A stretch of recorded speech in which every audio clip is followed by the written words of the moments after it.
All rise, veuillez vous lever.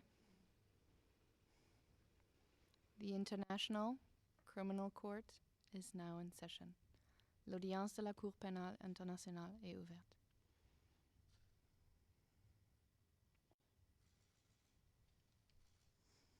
Please be seated. Veuillez vous asseoir.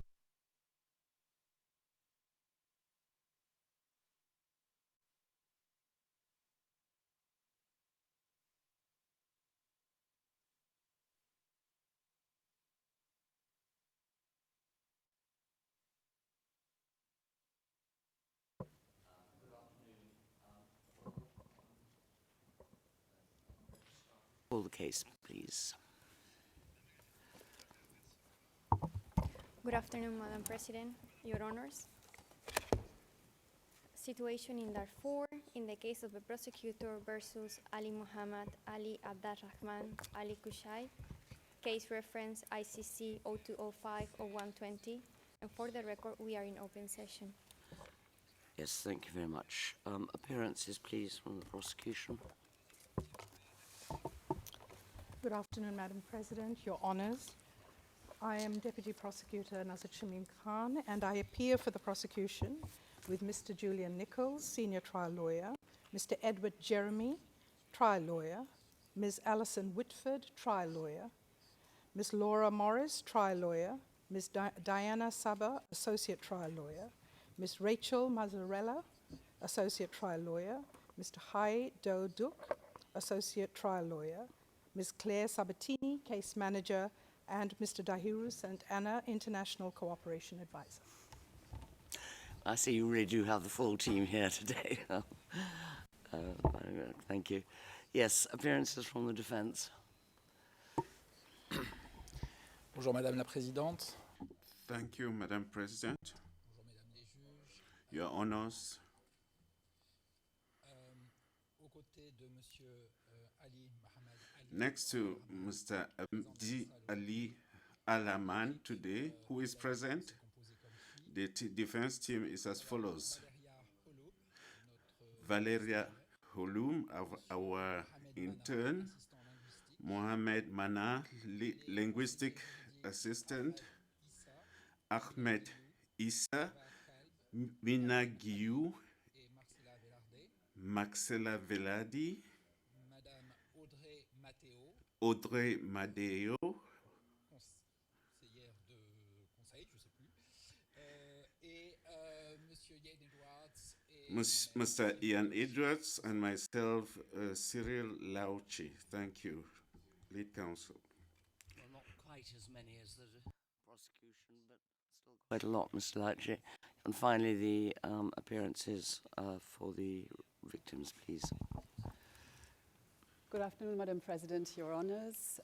Good afternoon to everyone in and around the courtroom. The participating victims are represented by Melissa Beaulieu-Bussier, next to me from the Quebec Bar, Saif Cassis, our case manager, and most importantly, Imran and Umda, our field assistants who are out there watching in big rooms with our clients, the participating victims. Thank you. Oh, and myself, Nathalie van der Steenhausen. Yes, thank you very much, Ms. von der Steenhausen. Yes, we are here today to deliver a summary of the judgment in this case. The case relates to crimes against humanity and war crimes which took place between August 2003 and March 2004 in Darfur, Sudan. The Sudan situation was referred to the International Criminal Court by the UN Security Council by its resolution 1593 on the 31st of March 2005. Whilst, as is well known, arrest warrants were issued for other leading actors in that conflict in Darfur, none have been executed, so that the trial of this accused, who surrendered himself in 2020, is the only one which has taken place. The evidence given by the many innocent civilians mainly from the Fur tribe, who were victims of the grave and undisputed crimes, has revealed the suffering they underwent at the time, which still continues today. This trial has, for the first time, allowed them a voice with which to inform the world of what has happened to them as a result of this conflict. Moreover, it should not be forgotten that since April of 2023, another, as yet unresolved and underreported armed conflict has visited yet further misery upon the innocent citizens of Sudan. What follows is a summary of the full judgment, intended to convey the main findings made therein for the benefit of the accused and for the public. The judgment contains the Chamber's analysis of the evidence and its detailed reasoning, and is the only authoritative document. I turn now to the background. During the time relevant to the charges, a non-international armed conflict took place between the government of Sudan, using primarily a semi-regular force, the Janjaweed, on the one side, and the Sudanese Liberation Movement or Army and the Justice and Equality Movement on the others. Jointly, I'm going to refer to them as the rebels from here on in. Whilst the causes of the conflict went back many years, the catalyst for the outbreak of concerted violence was an attack on the El Fasher airport by the rebels on the 25th of April 2003. This led the government of Sudan to decide to quash the rebellion by force. In December 2003, the government of Sudan issued an emergency plan designed to achieve that objective and further to impose control over areas inhabited by or belonging to perceived rebellious non-Arab tribes, which included the Fur, the Mazalit, and the Zaghawa. I should pause for a moment. I apologize in advance for any mispronunciation of some of the names in this case. The emergency plan was encapsulated in a high-level, top-secret document. The political strategy elaborated therein by the National Security Council was based on the understanding that the non-Arab tribes, in particular the Fur, the Zaghawa, and the Mazalit, were leading the rebellion in Darfur.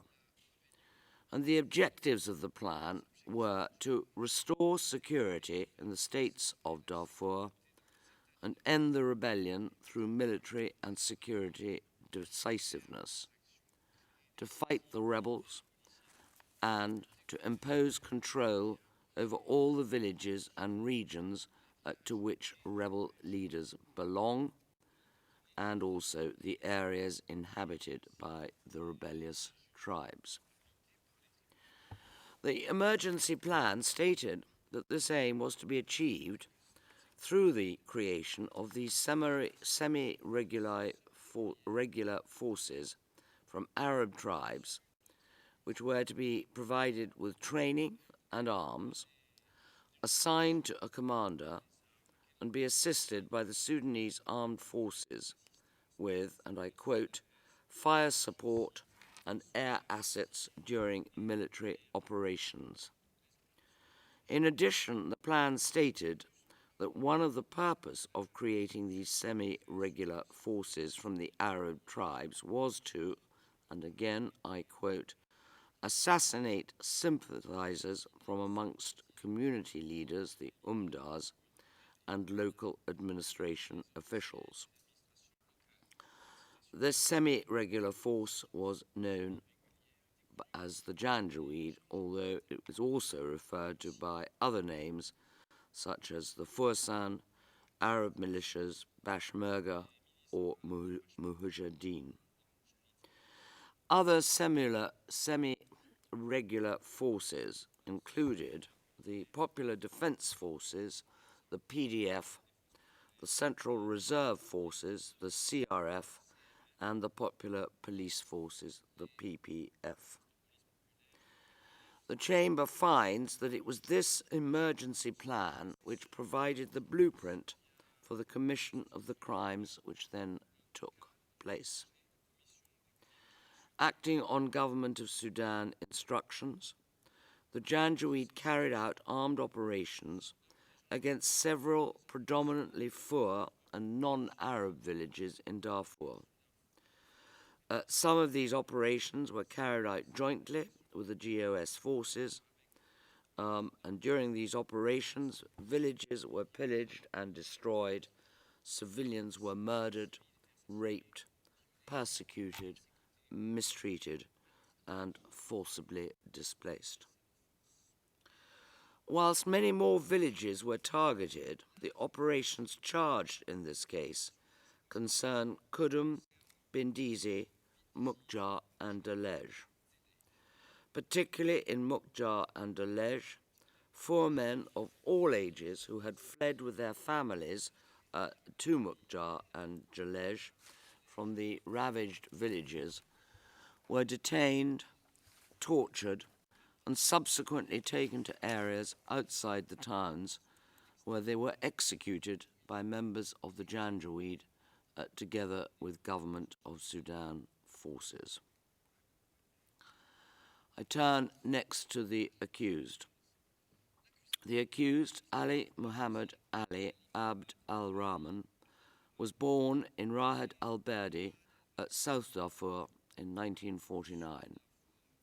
He belongs to the Taisha tribe, which is generally considered to be an Arab tribe in Sudan. A major issue in the case was whether during the charged period the accused was the man known by the nickname Ali Kushaib and, as such, was the leader of the Janjaweed forces. The accused is a former member of the Medical Corps of the Sudanese Armed Forces, from which he retired in the early to mid-90s. A certificate from the Council of Medical Assistants and Technical Professions of Sudan states that Ali Muhammad Ali qualified as a medical assistant in 1984. And the highest rank held by the accused while in the Sudanese Armed Forces was that of a Musaid, in other words, a warrant officer. Upon his retirement from the Sudanese Armed Forces, the accused lived for the main part in Garsila, a town located in the Wadi Saleh area of West Darfur, and he opened a shop in Garsila market from which he sold medication. And what clearly emerged from the evidence in this case is that the accused was a person of some renown, highly respected in the Wadi Saleh area even before the conflict. Sometime in 2004, after the events of this case, he became a member of the Central Reserve Forces, the CRF, in which organization it appears he remained until shortly before his surrender to this court on the 9th of June 2020. That surrender came about as a result of arrest warrants being issued by the pretrial chambers as long ago, first of all, as 2007, and then again in 2018. The arrest warrants were issued in his legal name, but also with the nickname Ali Kushaib. And so let me turn to that name, Ali Kushaib. During the course of communications with the prosecution for his surrender, the accused made a video recording in which he clearly and unequivocally stated, "I am Ali Muhammad Ali Abd-Al-Rahman, and my nickname is Kushaib." However, from the time of his arrival at this court, he denied that he was in fact Ali Kushaib. Accordingly, the chamber heard from a number of witnesses who had known the accused well, either as friends, army colleagues, or because they were with him during the period of the charged events. The chamber also heard from witnesses who had been to his pharmacy in Garcilla and subsequently recognized him as both present and taking part in the commission of the crimes charged. The witnesses whom the chamber found to be the most persuasive were those who knew the full name of Ali Kushaib to be Ali Muhammad Ali Abd-Al-Rahman, or a variant thereof. Further, that they had a credible and reliable basis for their knowledge of his name and nickname, and gave evidence of interacting with and or seeing or being in the presence of Ali Kushaib during the charged period. It is right to point out that a number of witnesses called by the defense who had known the accused in Rahat al-Badi stated that they did not know him by that nickname, nor had ever heard it applied to him. The chamber was unpersuaded by the evidence of the witnesses called by the defense, and is satisfied that the accused was the person known before and during the period of the charges as Ali Kushaib. I turn now to list the charges. The accused stood trial on 31 charges, divided into the areas in which the crimes occurred, namely, first, Kudum and Bendizi. Count 1, intentionally directing attacks against the civilian population as a war crime. Count 2, murder as a crime against humanity. Count 3, murder as a war crime. Count 4, pillaging as a war crime. Count 5, destruction of the property of an adversary without military necessity as a war crime. Count 6, other inhumane acts as a crime against humanity. Count 7, outrages upon personal dignity as a war crime. Count 8, rape as a crime against humanity. Count 9, rape as a war crime. Count 10, forcible transfer as a crime against humanity. Count 11, persecution as a crime against humanity on political and ethnic grounds. Thank you. Mukjar. Count 12, torture as a crime against humanity. Count 13, torture as a war crime. Count 14, other inhumane acts as a crime against humanity. Count 15, cruel treatment as a war crime. Count 16, outrages upon personal dignity as a war crime. Count 17, murder as a crime against humanity. Count 18, murder as a war crime. Count 19, attempted murder as a crime against humanity. Count 20, attempted murder as a war crime. Count 21, persecution as a crime against humanity on political, ethnic and gender grounds. As far as the leisure is concerned, count 22, torture as a crime against humanity. Count 23, torture as a war crime. Count 24, other inhumane acts as a crime against humanity. Count 25, cruel treatment as a war crime. Count 26, outrages upon personal dignity as a war crime. Count 27, murder as a crime against humanity. Count 28, murder as a war crime. Count 29, attempt murder as a crime against humanity. Count 30, attempt murder as a war crime. And count 31, persecution as a crime against humanity on political, ethnic and gender grounds. Next, I turn to the formation and arming of the Janjaweed. The Chamber finds that the mobilization and arming of the Arab tribes started after a meeting in September 2002.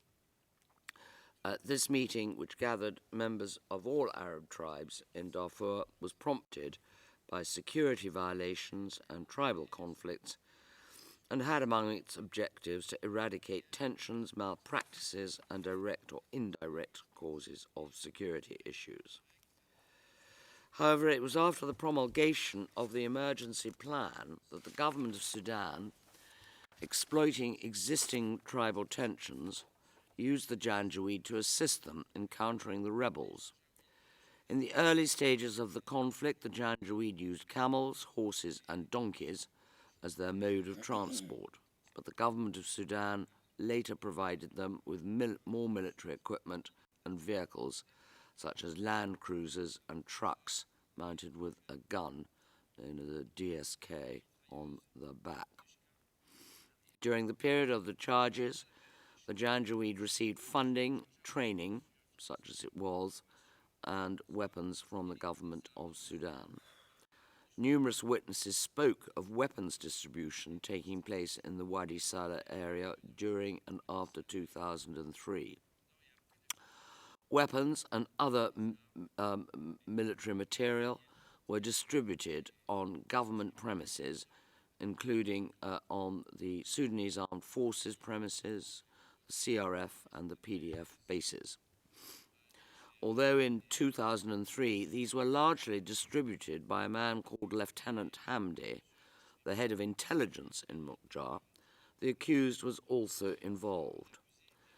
On at least one occasion, shortly before the Kudum Bindizi operation, Minister Haroun, then State Minister for the Ministry of the Interior, together with other senior army commanders, arrived at Mukjar in a helicopter and delivered weapons and funds for the Janjaweed.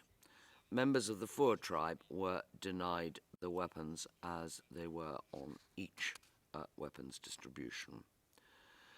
According to at least one witness, the reason for the government of Sudan using the Janjaweed was that they were not constrained by any of the rules and regulations which applied to the regular government of Sudan forces. Next, the question of state policy. The Chamber is satisfied that the attack against the civilian population, mounted by the government of Sudan forces and other semi-regular forces, including the Janjaweed, was part of a plan designed at the highest level of state and encapsulated, as already mentioned, in the emergency plan adopted on the 18th of December 2003.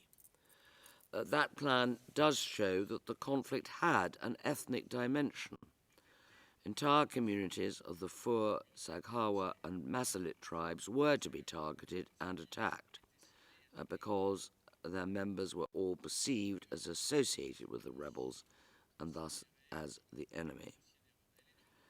And as already stated, the emergency plan specifically stated that the project included the assassination of sympathizers from amongst community leaders and local administration officials.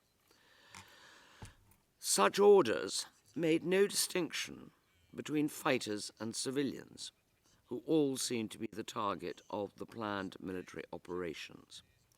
And there can be no doubt that the execution of that plan would involve the commission of crimes. Moreover, the commencement of each of the criminal operations was preceded by a visit to the relevant area from high-ranking government of Sudan officials. The evidence of the crimes shows that they came about within two distinct but linked phases. The first, which culminated in the attacks on Kudum and Bendizi, took place in August 2003. The second, involving the towns of Mukjar and Dalej, took place in February-March 2004. I start with Kudum and Bendizi. In early August 2003, the rebels mounted limited, in the sense of few casualties were caused by these attacks, limited attacks on Bendizi and then Mukjar. One of the results of those attacks was that the police stationed in Kudum and Bendizi withdrew to Mukjar. A few days later, the accused arrived in Mukjar with a large contingent of the Janjaweed. On or around the 9th of August 2003, a Government of Sudan delegation arrived in Mukjar, comprised of Minister Haroon and other high-ranking officials. After a closed meeting attended by the accused, these officials held a public meeting, attended largely by members of the Janjaweed, but also present were local citizens from the Fur ethnic group. The accused, standing near the minister, addressed the crowd, saying that he spoke, and I quote, on behalf of the Janjaweed, and further, the Janjaweed were there to defend the property of the government and that they were alongside the armed forces. The minister told the crowd to, as he put it, wipe out and sweep away, the words in Arabic being amsa aksa, which are words that figured very strongly through this case. And the Fur do not keep anybody alive, and said that the Fur and their money were war booty or a prize for the Janjaweed. P. 903, a witness who was present at the time and who was a member of the Fur tribe, interpreted Haroon's statements as dangerous and stated that he felt afraid and immediately left the place. During this gathering, a Fur sheikh in the crowd urged the minister to stop the Janjaweed from looting the houses and properties of the inhabitants of Mukjar. P878, who was also present, recalled the minister replying that the people of Mukjar must return the property of the state that has been looted by their, as he said, their children, meaning, in fact, the rebels, and that if they did not return the property, you will be looted, you will be killed, you will be raped. After this speech, a joint Janjaweed Government of Sudan Forces operation took place in villages to the north and east of Mukjar, which were then burnt. On the 15th of August 2003, a large, heavily armed contingent, estimated to be over 1,000 men, of the Janjaweed, led by the accused, and accompanied by a few vehicles containing CRF personnel, set off towards Kudum and Bendizi, which were administrative regions situated in the Wadi Salah area. Their route took them via the villages of Nayeli, Tiro, Merli, Drangal, and Seda. Kudum and Bendizi and the other villages all had predominantly Fur populations, and none had any kind of rebel presence. In August 2003, approximately 1,600 families were residing in Kudum and approximately 1,800 in Bendizi. In both places, only some men possessed basic weapons to protect their cattle. Over the following 2 days, the Janjaweed swept through all these inhabited places. Whilst only the attacks on Kudum and Bendizi are charged in the present case, the attacks on all the places took the same form. The accused, when ordering the Janjaweed to commence the attacks, accompanied those orders using chants like Allahu Akbar and Amsa Aksa. The Janjaweed fired at and chased away the inhabitants, looted properties, taking livestock and household goods before burning down houses. A vivid description was provided by P12. He said, and I quote, "There was a lot of fire. 90% of the homes in Bindisi are constructed using local materials. They are wooden materials, flammable, so the entire town was in fire. It was a terrifying situation. Smoke was coming up everywhere. It's beyond words to describe this. After the attack, it was a rubble of ashes, corpses scattered everywhere. It's the destruction that results from war. All that was left in Bindisi were smithereens and ashes. During the attack, there were senior people and children, and it's difficult for such people to leave. Someone who's 90 years old during the attack is not in a position to flee. So when war happens, you can imagine what that person's fate is. This is what I saw with my own eyes in Bindisi." End quote. In both Kudum and Bindisi, members of the Janjaweed shot and killed people. Some people burned to death inside their homes.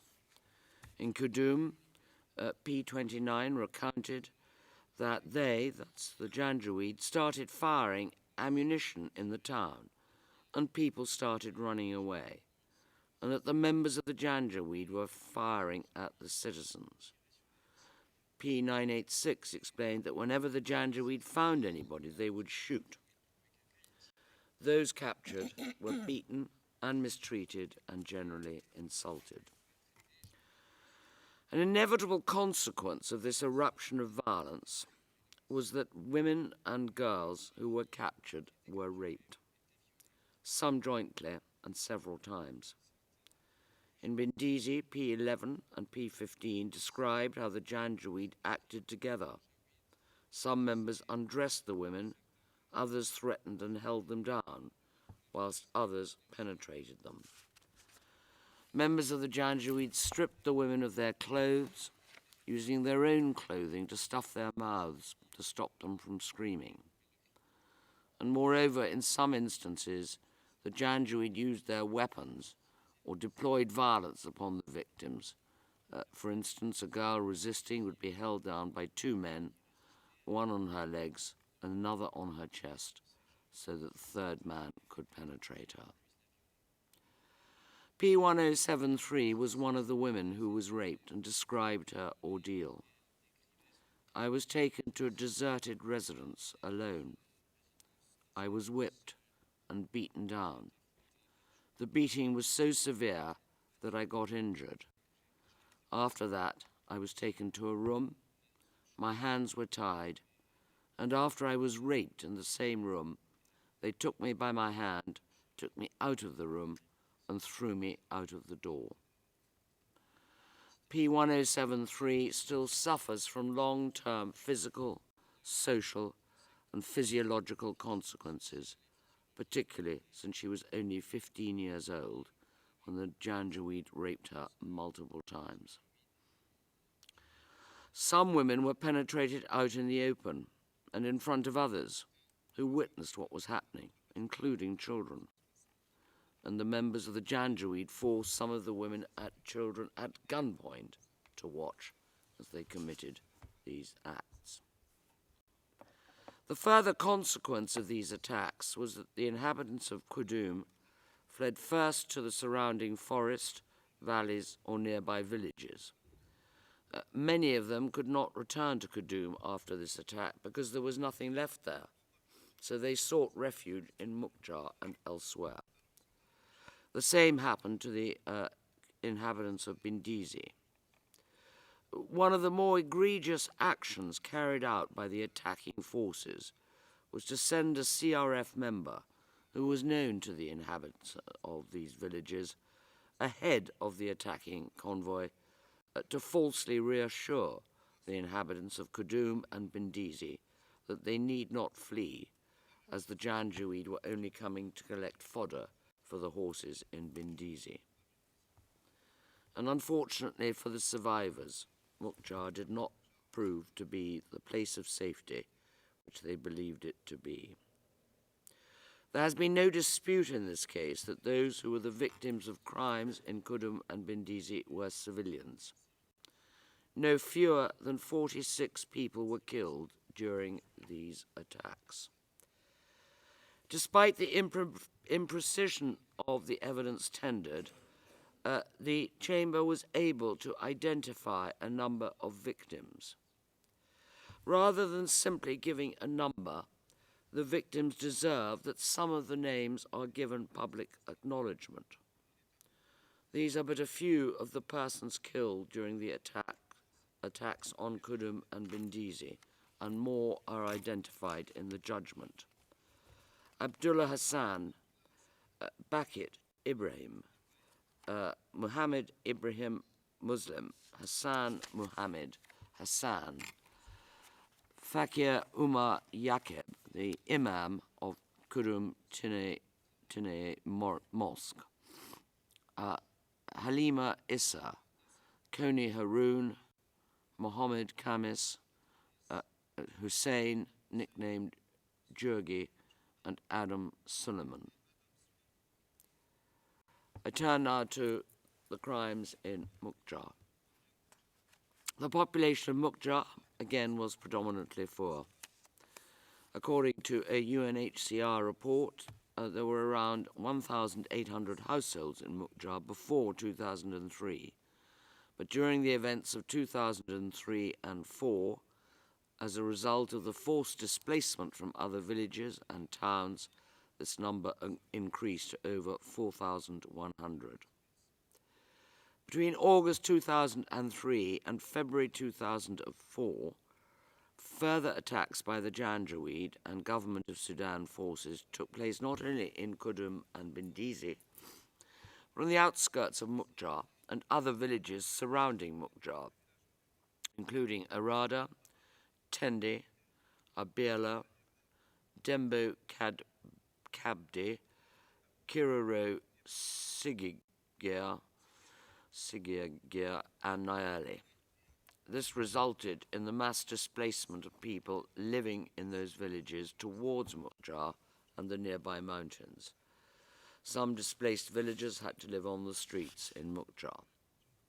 During the same period, military equipment and money were distributed to the Janjaweed in Mukjar.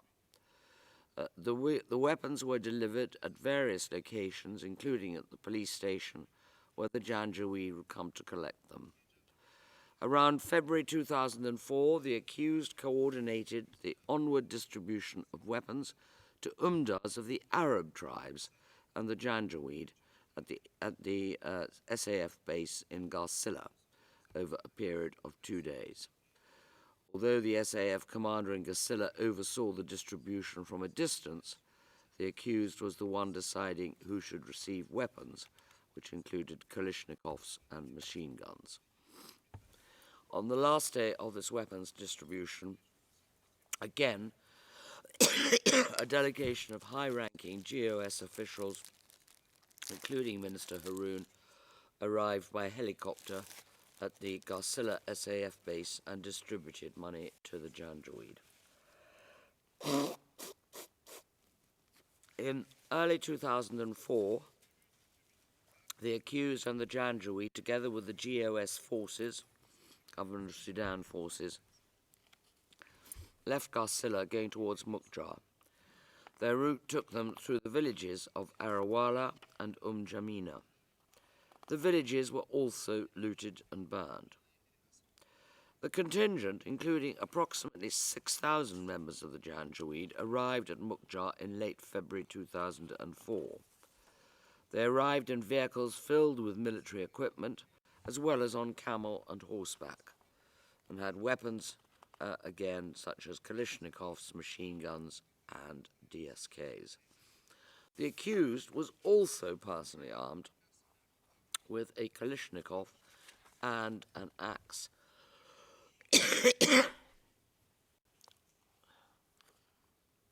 After some days, a contingent comprising the Janjaweed and the government of Sudan forces, led by the accused, attacked various locations between Mukja and Sindhu in a joint operation, the purpose of which was to destroy a rebel stronghold in Sindhu. Before leaving, at Mukja police station, the accused held a meeting with high-ranking officials.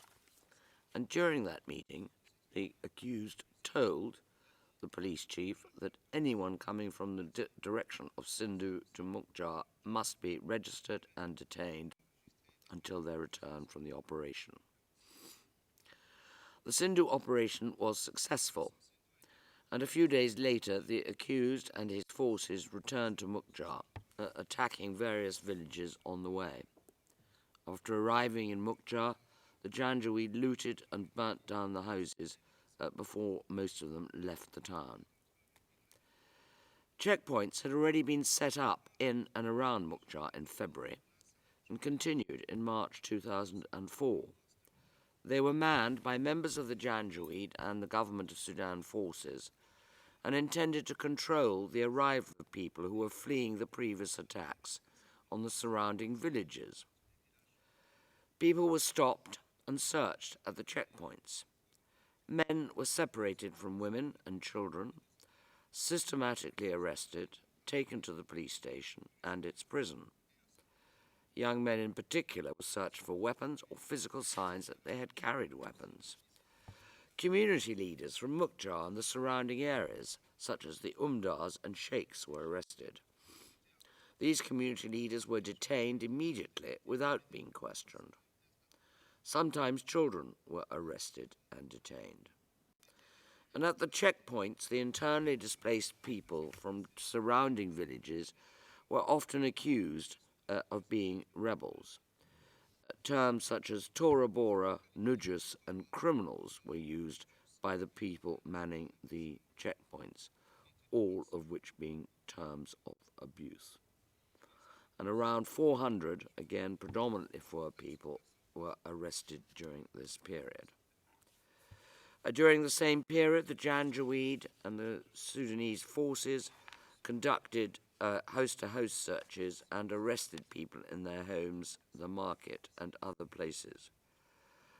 Indeed, the accused personally arrested a foreman on about the 1st of March 2004.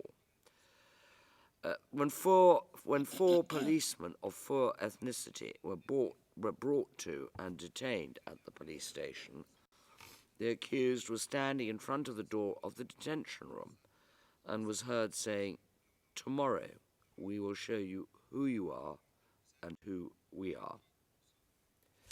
Following these systematic arrests, at least 100 men and boys, predominantly from the Fur tribe, were taken to and detained at Mukja police station. Again, the detainees who came from different villages included a number of sheikhs and umdars, two examples being Umdar Yahya Ahmed Zaruk and Umdar Issa Harun Nur. They were held in several rooms or cells, including the police presidency, and headquarters.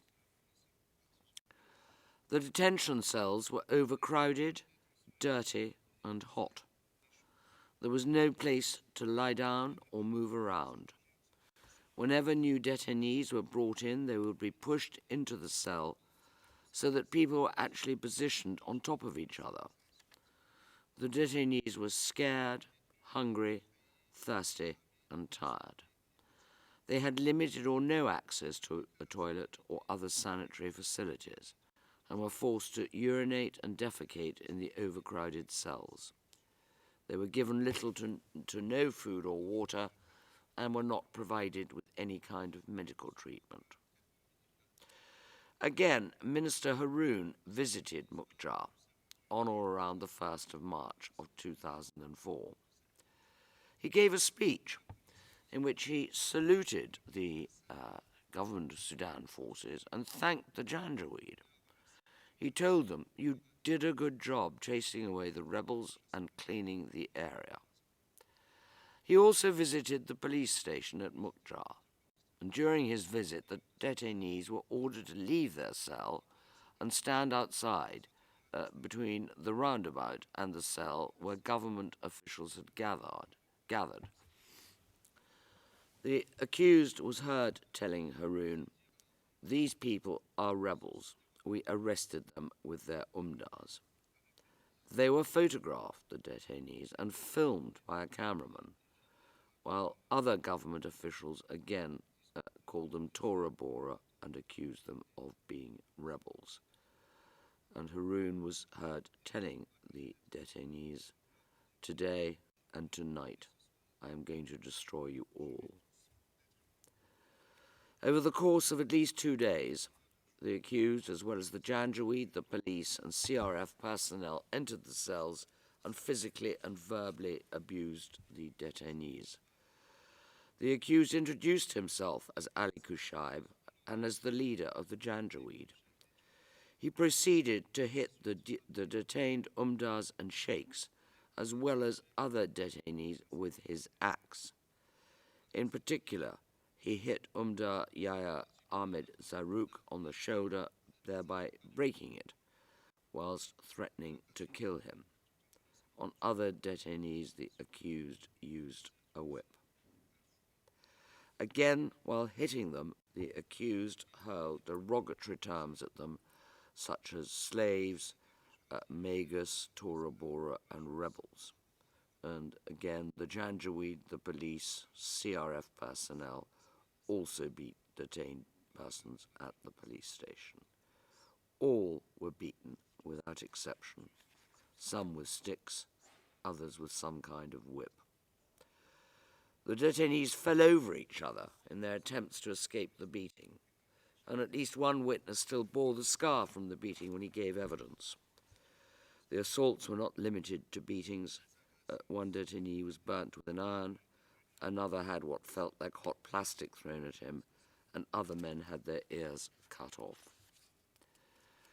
Due to the appalling conditions of detention and the abuse inflicted by the Janjaweed and the government of Sudan forces, many detainees suffered physical harm, and at least 3 died as a result of their injuries. The culmination of these events in Mukjar were the summary executions.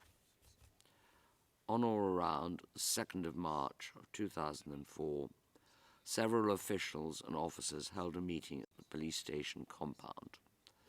Lieutenant Hamdi and the accused were both present. During the meeting, the accused was heard to say that he wanted all the displaced persons in Mukjar dead, and when there was an objection to the effect that they should not kill those who came down from the mountains to surrender, the accused was heard answering, "I can communicate directly with the minister. Who are you to tell me this? I would only waste 1 bullet to get rid of you." Thereafter, the accused, accompanied by members of the Janjaweed and government of Sudan forces, went to the cells and ordered a number of the detainees to be taken out.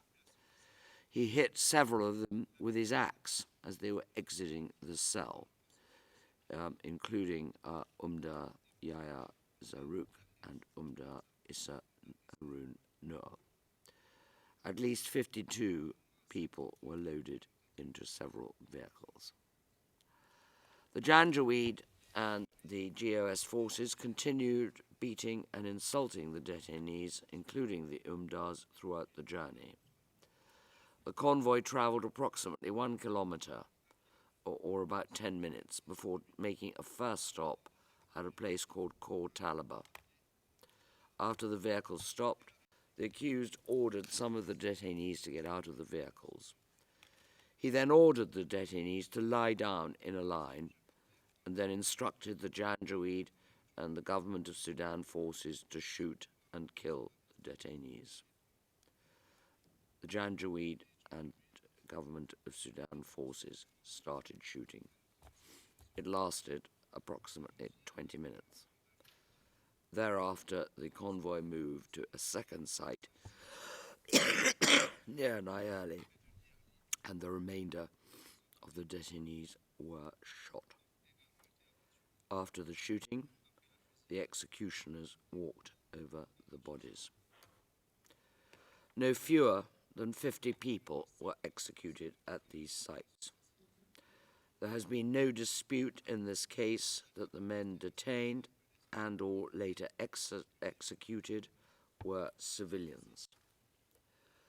The following persons were amongst those killed outside of Mukjar: Mohammed Abdel-Karim, Abdu Mini, Hassan Abdallah, Ibrahim Muhammad Ali Balut, Adel Beidi, Yusuf Muhajir, Adam Mohammed Babe, Umda Yahya Ahmed Zarouk, Umda Adam Hussein, Abdel Mahmoud, and Umda Issa Naroon Nur.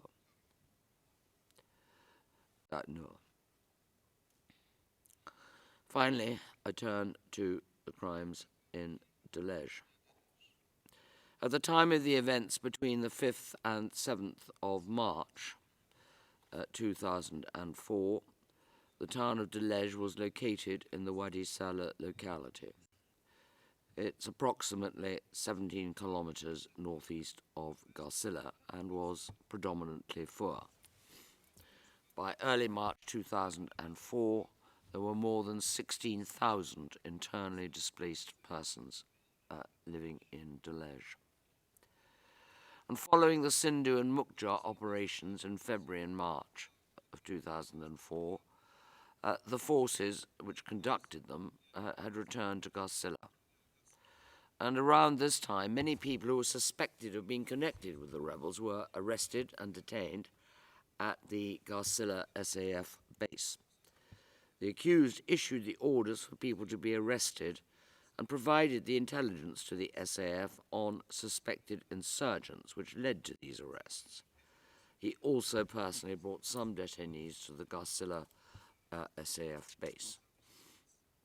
Those detained, again, included community leaders, ordinary citizens, policemen from the Fur community, officials, civil servants, secretaries, administrative officers, and tradesmen.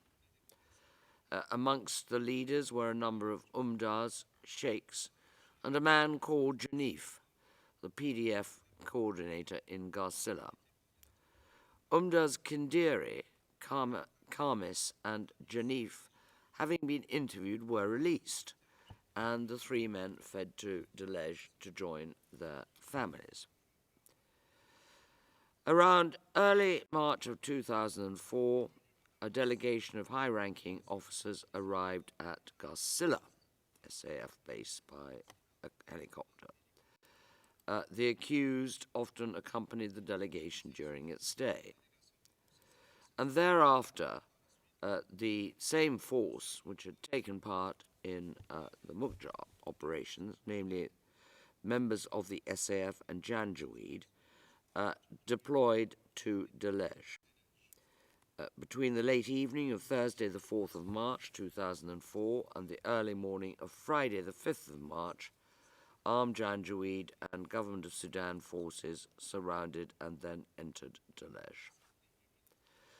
Following an identical pattern of events as Mukjar, checkpoints were set up, house-to-house searches took place. During the operation, the Janjaweed and GOS forces arrested predominantly Fur men and boys from the streets, outside mosques, and from houses, arrested without interrogation or explanation. Others were questioned about where they came from, their affiliation with the rebels, and the whereabouts of weapons prior to being arrested. The Janjaweed accused the Fur people of being Tora Bora and used further denigrating language when addressing them, referring to them as Abid, meaning slave, and Haimar, meaning donkey, which is a particularly demeaning insult in the region.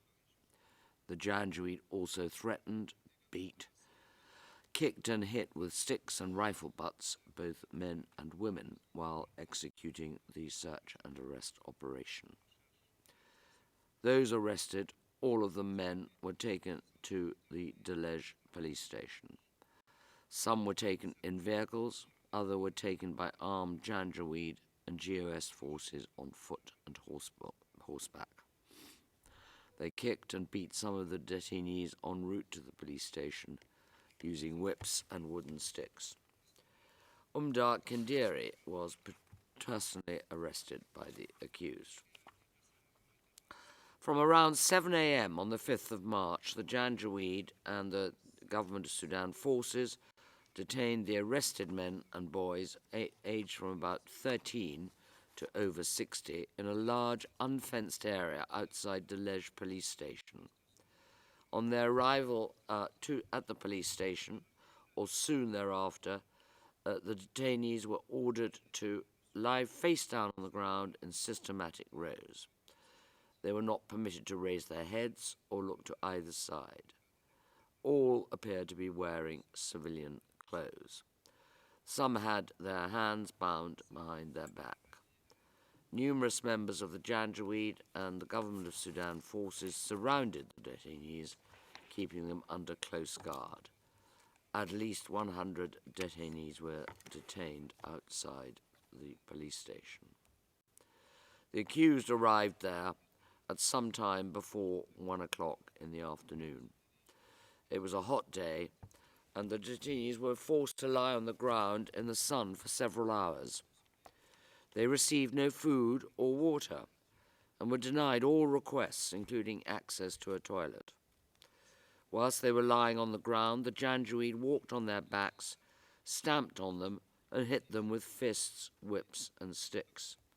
And the accused personally stepped on them and struck them with what was described as a stick-like object, almost certainly his axe. Sometime later that day, he stood at the entrance of the detention room where Judgement was held. After questioning him briefly, the accused told a police officer to get him out of the detention room. When the cell was opened, Judgement came out, and the accused hit him with his axe 3 times on the side of the head. He fell to the ground, bleeding very heavily from his nose, mouth, and the wounds on his head. Judgement died some 10 minutes later. The accused then told the first sergeant at the station to lift him and throw him outside. Adam Abd-Al-Rahman, the Sheikh of Massa, also known as Sheikh Mota, was brought to the police station with a group of about 6 or 7 people. After asking who he was, the accused then struck Sheikh Mota in the head with the same axe that he had used to hit Judgement, causing Sheikh Mota to fall to the ground.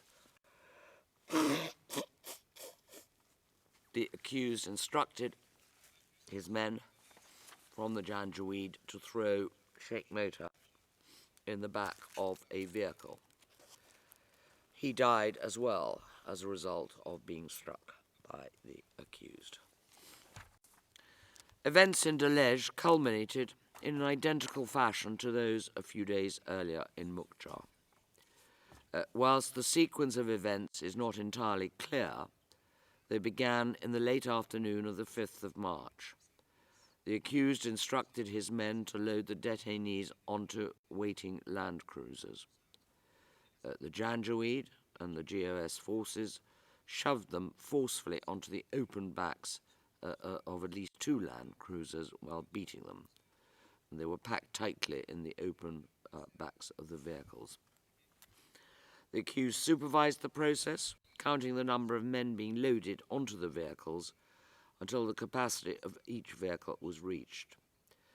One of the vehicles contained a man named Issa Haroun and his son, aged 13 or 14. The vehicles drove away, returned sometime later empty, and the process was repeated on a number of occasions.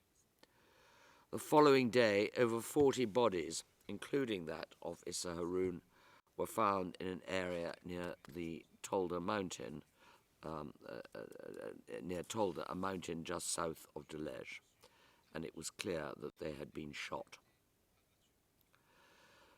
On the same afternoon, the 5th of March, a convoy of approximately 13 land cruisers departed from the police station, collectively carrying between 70 to 80 detainees.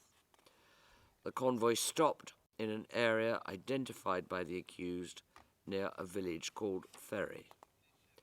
The accused then issued instructions for the detainees to be taken off their vehicles. They were then made to lie on their stomachs on the ground in a line.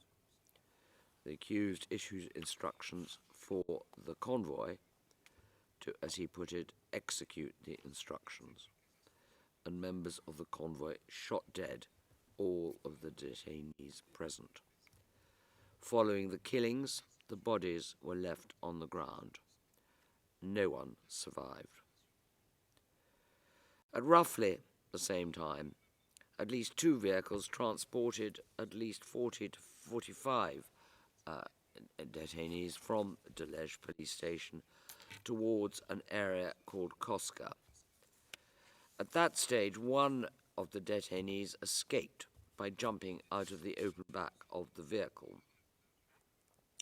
On arrival, the Janjaweed and Government of Sudan forces removed the detainees from the vehicles and told them to lie on their stomachs on the ground. They then threatened to kill them if they did not tell them about people carrying weapons. The response from the detainees was that they did not see or hear of anyone carrying weapons. Surrounding the prone detainees, the Janjaweed and GOS forces started shooting them. Then they stopped, and then they resumed shooting. Most were shot in the head, some in the shoulder, while at least 2 were shot in the abdomen area. After the shooting had ceased, the Janjaweed and the Government of Sudan forces started smoking and chatting. They checked that the detainees were dead, shooting those who were not. In fact, 3 men managed to survive, 1 uninjured, 2 with grave injuries, and one of those 2 later died. The bodies later found there and identified included those of 2 young boys. This was not the end. Detainees still remained at the police station, and the beatings and assaults continued. On the morning of the 7th of March, several detainees, including umdars and community leaders, were removed from the cell inside Delej police station and placed on the open back of a khaki-coloured vehicle similar to ones which had been used 2 days earlier. The vehicle and its occupants were seen by several witnesses in the Delej area, and in the days that followed, word spread amongst the local population that the community leaders had been killed near Ferry. These men have never been seen again. There has been no dispute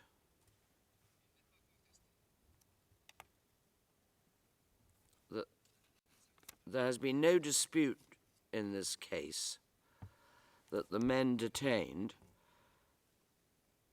and or later executed were civilians or at the very least hors de combat.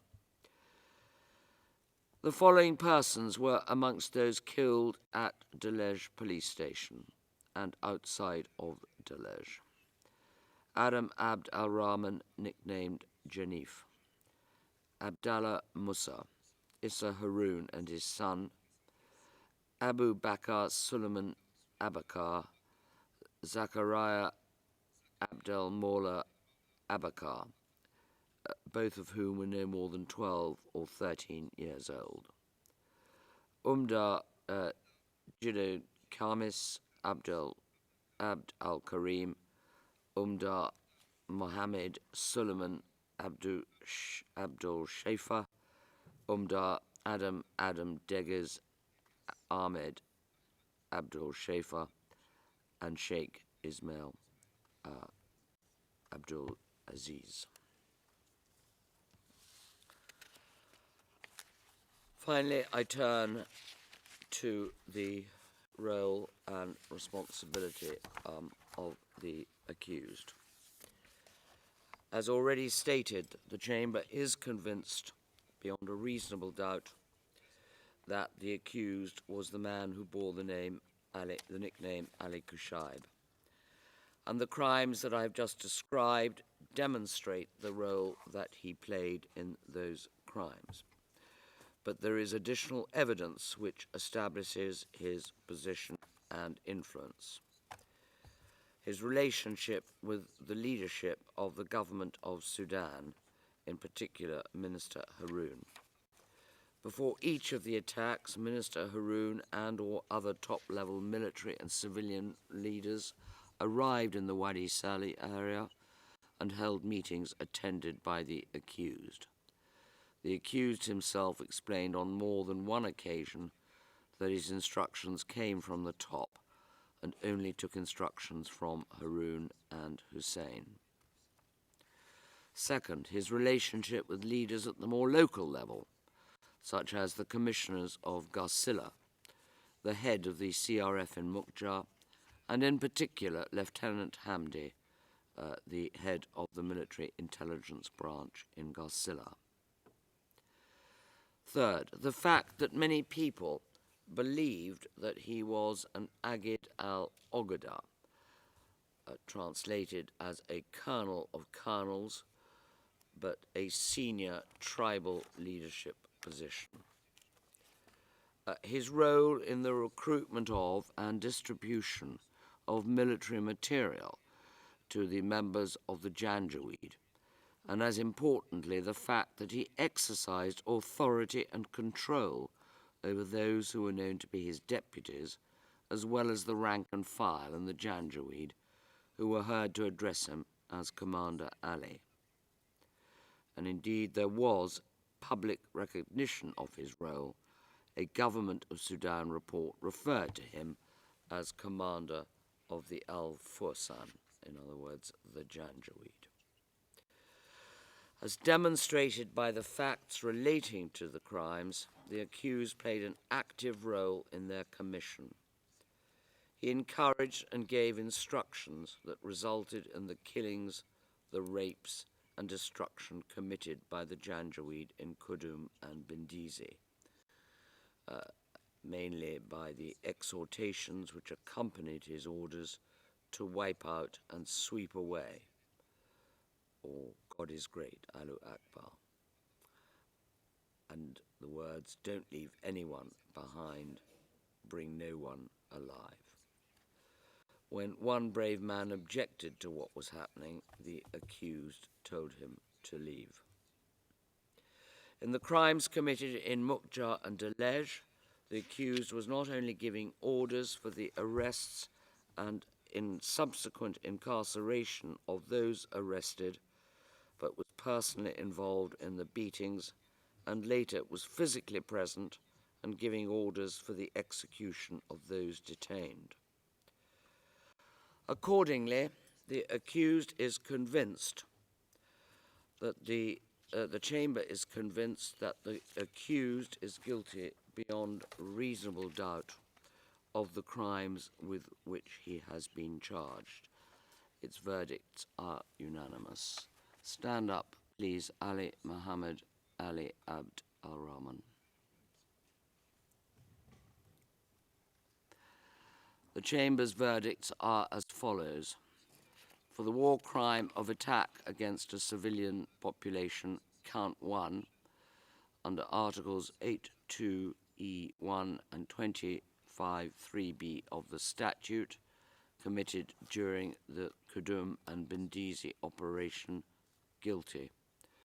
For the war crime of pillaging, count 4, under the relevant articles, and committed during the Kudum and Bindizi operation, guilty. For the war crime of destroying the enemy's property, count 5 under the relevant counts of the statute, again committed during the Kudum and Bendisi operation, guilty. For the crime against humanity of other inhumane acts, count 6 under the relevant articles of the statute, committed during the Kudum and Bendisi operation, guilty. For the war crime of outrages upon personal dignity, counts 7, 16 and 26 under the relevant articles of the statute, again committed during the Kudum, Bendisi, Mukja and Delej operations, guilty. For rape as a crime against humanity and a war crime, counts 8 and 9 under the relevant articles, committed during the Kudum and Bendisi operation, guilty. For the crime against humanity of forcible transfer of population under count 10, committed during Kudum and Bendisi, guilty. For torture as a crime against humanity and a war crime, counts 12 and 13 and 22 and 23 under the relevant articles of the statute, committed during the Mukja and Delej operations, guilty. For murder and attempt murder as a crime against humanity and a war crime, counts 2 to 3, 17 to 20, 27 to 30 under the relevant articles, committed during the Kudum, Bendisi, Mukja and Delej operations, guilty. For crime against humanity of persecution, counts 11, 21 and 31 under the relevant articles of the statute on political and ethnic grounds during Kudum and Bendisi, and on political, ethnic and gender grounds during Mukja and Delej, guilty. In respect of the charges under counts 14 and 24 for the crime against humanity of other inhumane acts, and the charges under counts 15 and 25 for the war crime of cruel treatment, the Chamber concluded that cumulative conviction was impermissible and therefore did not pronounce a guilty verdict. The accused may sit down. An order will be issued today which will deal with the procedure to be followed upon sentence. And that concludes today's hearing. All rise. Veuillez vous lever.